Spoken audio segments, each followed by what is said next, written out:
Good morning, students. Welcome back. Now we are going to read the second part of the lesson Gift of Chapel, class 7 from Honeycomb book.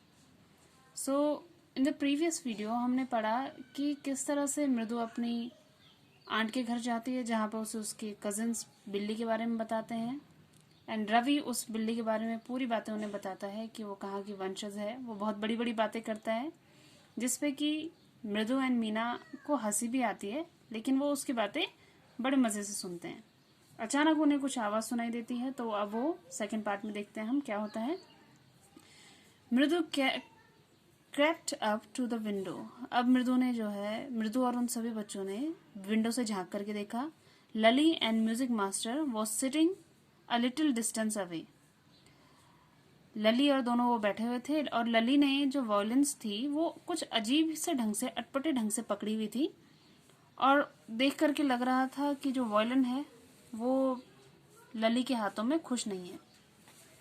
And उसके बाद उन्होंने देखा कि वहीं पे music master बैठे हैं जो कि एक बहुत ज़्यादा पतले इंसान है, बहुत कमज़ोर बॉडी है उनकी और उनके सिर जो है वो टकला है, वो गंजे हैं, लेकिन पीछे से छोटी सी उनकी जो चोटी जिसमें कि काफ़ी सारा ऑयल लगा हुआ था, ओल्ड फैशन टफ्ट, वो वहाँ पे छुटी हुई थी। A gold chain gleamed around his leathery neck. और उनके लेदर के जैसी यानी कि काली गर्दन पे एक गोल्ड की चेन चमक रही थी एंड उनकी उंगलियों में एक डायमंड की रिंग भी चमक रही थी। उन्होंने धोती पहनी हुई थी और वो वॉयलिन की धुन के अकॉर्डिंग अपने पैरों को जमीन पे धीरे धीरे मार रहे थे, थपथपा रहे थे। What a difference! The music master's notes seemed to float up and settle perfectly into the invisible track. But अब मृदु ने कहा कि कितना अच्छा लग रहा है, जो म्यूजिक मास्टर है वो कितना अच्छा बजा रहे हैं, एकदम फ्लो में चल रहा है, लेकिन जो लली है उसके notes out of the track लग रहे हैं, पूरे के पूरे बहुत ज्यादा बेसुरे लग रहे हैं। स्क्वैक देयर वाज लली डिलेयरिंग अगेन। अब देखो दोबारा से लली जो है फिर से ट्रैक से उतर गई और उसकी जो पूरी की पूरी जो सुर ताल है वो सब कुछ बिगड़ गए। तभी अचानक से एक आवाज आई, अम्मा।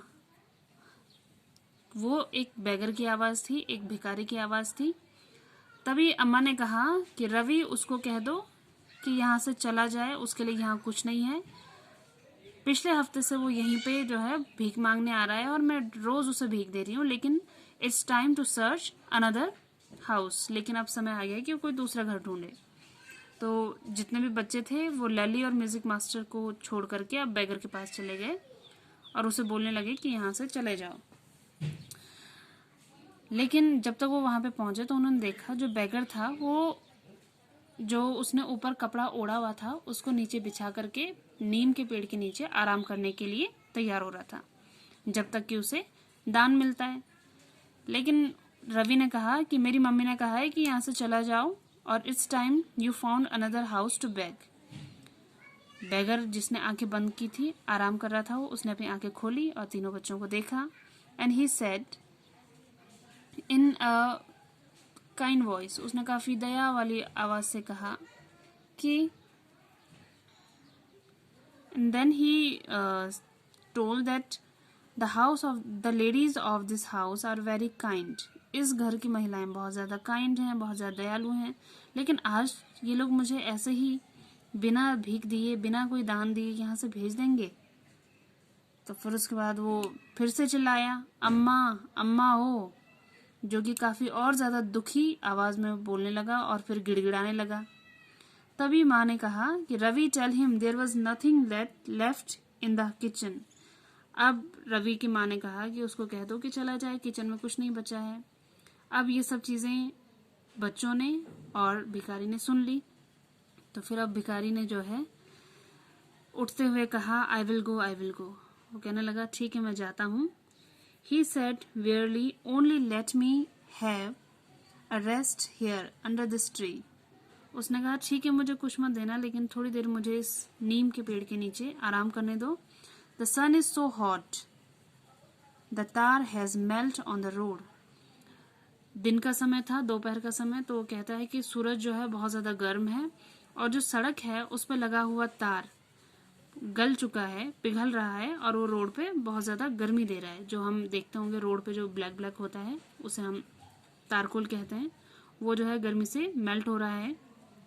माई feet are already blistered. He scratched out his feet and showed large, pink, peeling blisters on the sole of his bare feet.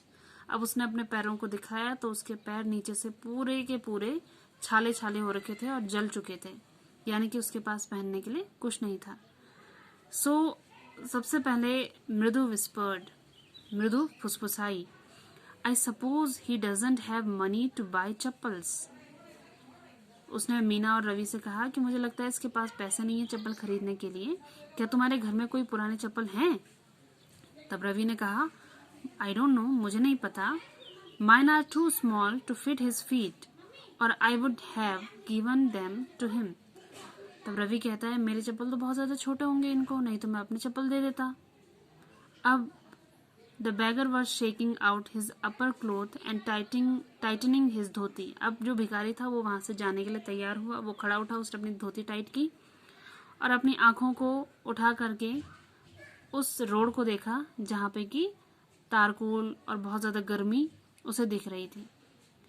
तभी मीना ने कहा कि he needs something on his feet। उसकी आंखें भर आई, क्योंकि मीना को बहुत ज़्यादा दुख हुआ। उसकी आंखें भर आई और उसने कहा कि उसको चप्पलों की ज़रूरत है, उसे अपने पैरों में पहनना चाहिए। इट्स नॉट फेयर, ये सही नहीं है।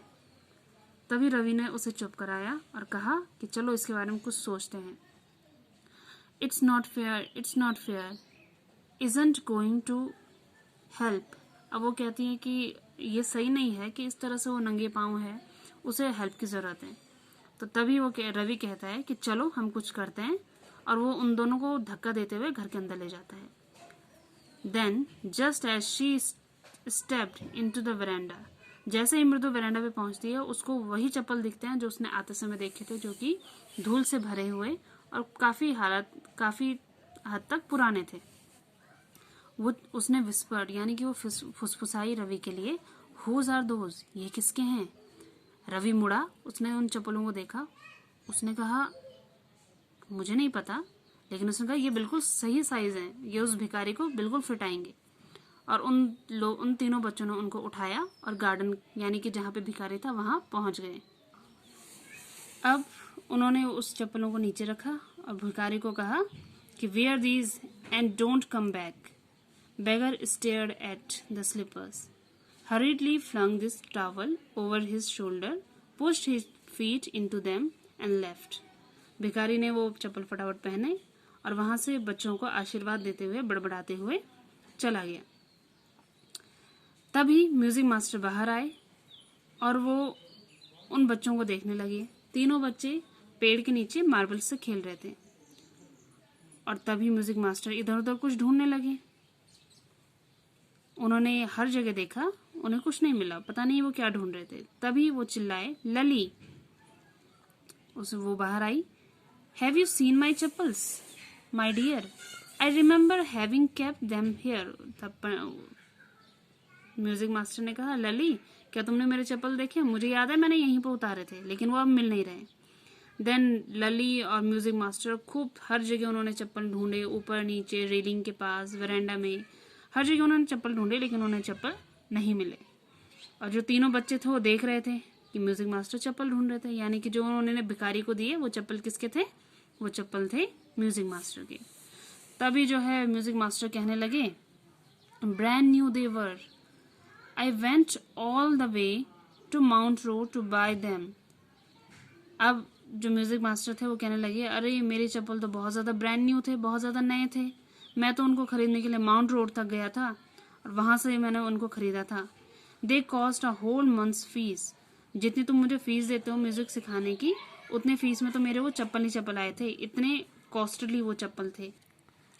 म्यूजिक मास्टर की आवाज सुन करके पाती, यानी कि ग्रैंड मदर एंड रुकुमनी वहां पे आए और वो सारे के सारे चप्पलों को ढूंढने लगे। वेयर कुड दे बी, अरे वो कहाँ चले गए। It's really quite upsetting to think someone might to have stolen.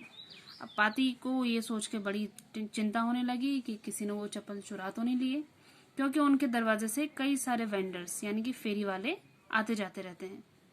तभी रुकुमनी ने बच्चों को देखा, Ravi, Mridu and Meena, who are sitting under the tree.